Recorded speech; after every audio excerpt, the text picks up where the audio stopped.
Hey everyone, Pastor George here with today's Bible study recap. And today in Bible study, we looked at chapter 5 of the book of Judges, the song of Deborah and Barak. And from a historical perspective, this is really interesting because the structure of this poem or song, as you can see, if a lot of your Bibles will usually have it laid out like different than the prose that you would see in the other verses, right? Instead of looking more like a book, this looks more like poetry, and that's because it is. It's a song, and it's a song that goes back pretty far. We can tell by looking at the words and things like that, that usually the way that historians or archaeologists and other people, textual critics, look at this stuff is they see this and they see a longer term thing that's probably been passed down, because it's easier to pass down proverbs or phrases or song than it usually is to just give a dictation of something, right? It's a lot harder to do. Still can be done, right? It happens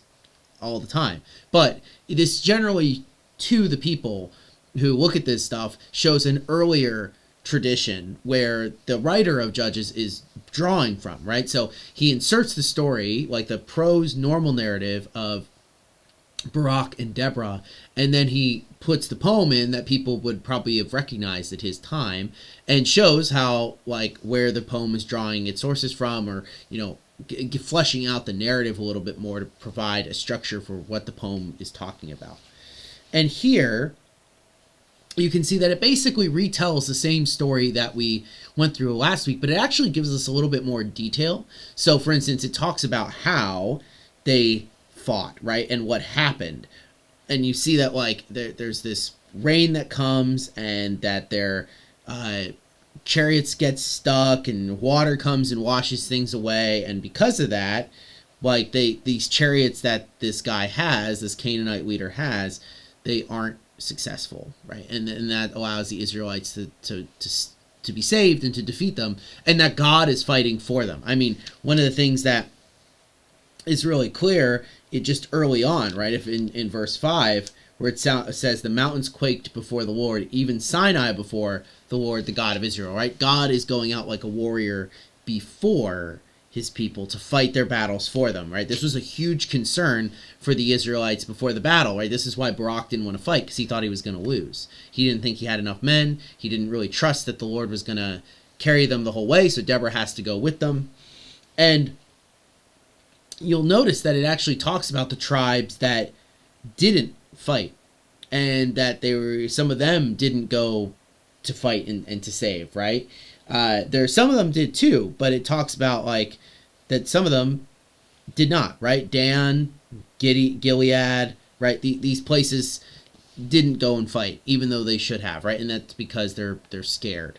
And so I think what this shows is that, even, again, it hits on this consistent theme of Judges, which is this kind of like failure of leadership within these groups to trust the Lord.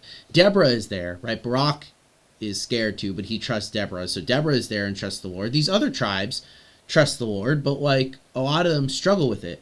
And you can see that, like, there's this recurring theme of Judges in this, especially when it comes to worshiping idols. This is what they identify as being the big problem, right? In verse 8, when new gods were chosen, then war was in the gates.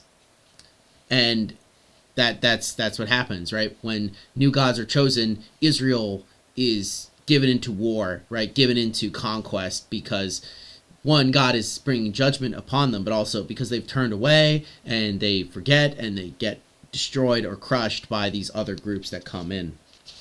And just on that point, you can see that the author has tied this song in with what happened in the last chapter, because of the way that this section ends, where it says, and the land had rest for 40 years. So again, you're going to have a cycle, right, where the Israelites have now defeated their enemies. They're at peace for 40 years, but they're going to again turn away, because this is a consistent theme, not with just them, but with all of us, right? We're always turning away. Our goal is not to be like Dan, right, and stay back to the ships, but be like the other clans that go and fight, go and help, and trust the Lord that he's going to deliver us. So that's the point and the hope of this passage. So I hope all of you guys have a wonderful rest of your Wednesday. I will see you tomorrow for a new thing. And yeah, peace out.